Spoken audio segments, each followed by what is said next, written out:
Hi, my name is Shloka. You may or may not know me, but today we are gonna discuss another makeup essential hack, whatever you wanna call it. I'll call it makeup do's and don'ts that I have that I personally follow and that I've seen has helped other people that I have recommended them to. So today we're gonna do that. I'm gonna share my makeup do's and don'ts with all of you guys, and yeah, go ahead, give these a try and let me know if these make any difference for you at all, if they improve your makeup. And yeah, I'd love to know. So once we're done with this video, go and try these out the next time you do your makeup and let me know in the comments if it works. So yeah, without further ado, let's get into it. So my first makeup do is that I like to go with my moisturizer and then my concealer first before I use a foundation. Why do I do this? Okay, so let me explain. Basically, I like to underpaint, as I like to call it. Alright, so I will color correct my under eyes, I'll correct all of my face, and then I'll put really heavy concealer underneath, and I'll pick up the excess of it with a sponge and I'll put powder on top of the concealer and I'll let it set. Like, I'm not gonna touch that for like at least a minute or two. After that, I'm gonna go on top with my foundation, and I do this simply because I find that it definitely gives much better coverage than if I was to go on top of the foundation with that concealer, simply because like I feel like the concealer picks off the foundation also, so it can look a bit patchy, it can look a bit like the coverage is not there, right? It can look patchy, it can look a bit just not good, uneven. So yeah, I go with concealer first, set it with powder, leave it and let it set, and then I go on top with foundation and my under eyes come out to be flawless. Like, look at that. My under eyes, my eye bags reach up till down here, and you would never know. Alright, my next makeup do is that I like to go with my concealer with my foundation. I like to go with a brush and I like to set them in with a brush first. Even for my concealer, I like to use a brush first, put it all over wherever I need it. Even for my concealer, I will dab it on with a brush first, blend it out properly, and then I will go on top with a sponge. I've talked about this in another video, just the one I posted before this. Why do I do this? I do this simply because I personally feel like there's like a lot of product that gets picked up by the sponge if you use the sponge directly, and that can, in my experience, that can lead to patchiness or the coverage just not being as good as it can be.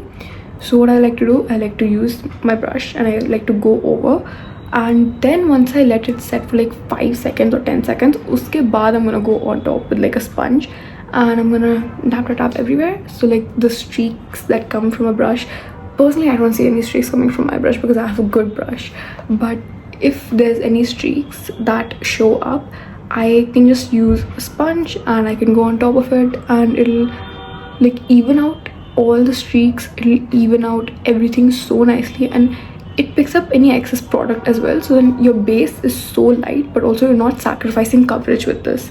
So it's like a double whammy, if you know what I'm saying. And it just comes out looking so much more natural, but also evenly covered and with proper coverage. So yeah. Now my third and final makeup do is I will set every single step with powder before I move on to the next step. Now here's the thing, not only will I set it with powder, I'll set it with powder and I will use a setting spray within each step. That I already know that can seem like a lot for some people, like it can be a sensory nightmare for some people, but personally I've noticed my makeup turns out looking the best and it lasts the longest when I do this. So what I do is I put concealer, I'll set it with powder, put foundation on top, and then before I go on top with anything else, I'm gonna set it with powder and then I'm gonna put like my setting spray on top, and after that I'm gonna go on with contour with my eyeshadow, gonna do all of my face, and then I'm gonna put powder again, and I'm gonna put setting spray again, and then I'm gonna put a fixing spray on top of that. And here's the thing, I'll take like a bottle that I have with just water, plain water, and after I've put the setting spray and the fixing spray, I'll spray water on my face. Why do I do this? Why does it help? Okay, it melts in the fixing spray and the setting spray, it melts in all of your powders so nicely. It makes it like look like skin. You know, it does not look cakey, it's not gonna crease, because if you have too much powder, so it's gonna crease. So like now it looks so skin like, that's not good. It's not gonna crease, it's gonna stay where it is. Why do I use water? Okay, think about this, like think about it like this. You are gonna sweat eventually, and when you're sweating or have any oils on your face, that might make your makeup look worn in, or like thoda sa, how to explain it, like worn down.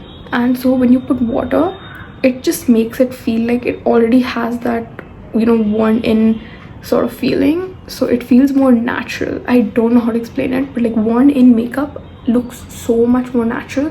And then if you leave out the house directly with that makeup, it looks like you're wearing makeup, but like makeup after like 4 hours looks so natural and so good, and that's what the water achieves. But before you spray water on your face, please make sure that you're actually setting your makeup with a fixing spray and everything. Otherwise, if you have like non-waterproof mascara or eyeliner, it's gonna flow all the way down. So be careful with this one. Now that we have talked about my 3 makeup do's, we're gonna talk about my 3 makeup don'ts. Okay, first one, I don't use contour on my cheekbones or anywhere but my nose.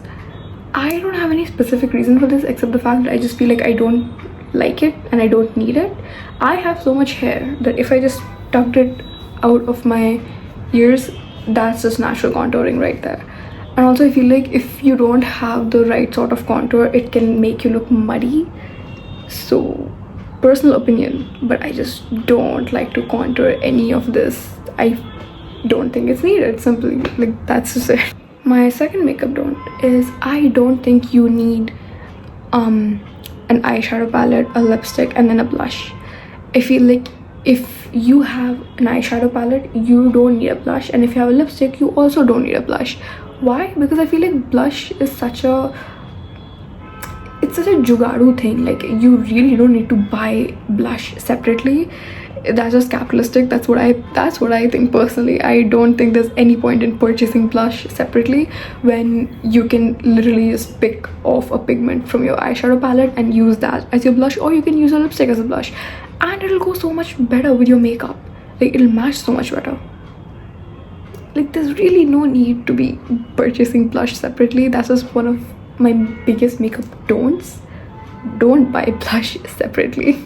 Okay, and for my third and last makeup don't bake. Okay, this might sound counterproductive to a lot of people, because you see all these influencers, you see all these get ready with me people, and they absolutely bake their face with powder. Let me tell you why that doesn't work. Okay, like in real life, if you went out with that much powder on your face, mind you, I know that they brush off that powder, but there was still a lot of powder that was on your face. The second, even if you wipe it off, trust me, that powder will go and crease later in the day. How do I know this? Because I've tried it and I know it. You put on that much powder on your face and it will crease, because guess what? We do not live in the United States of America. We live in India, and in India it's humid as fuck. Okay, it's humid right now, and it's either humid or it's sunny and it's gonna make you sweat, or it's winter and it's dry as hell.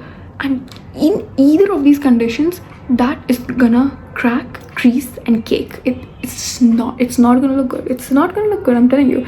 But if you want to go ahead and try, be my guest by all means. But personally, I would recommend get like some powder on your brush, tap the brush off, and then use it very lightly, very gently. If you're gonna attack your under eyes or anywhere else with a bunch of powder, you're gonna end up looking cakey, creasy, and just cracking everywhere. So yeah, so those are my 3 do's and don'ts for makeup, and let me know what else you guys want to see. But yeah, I think that's it for this video, and I'll see you guys next time.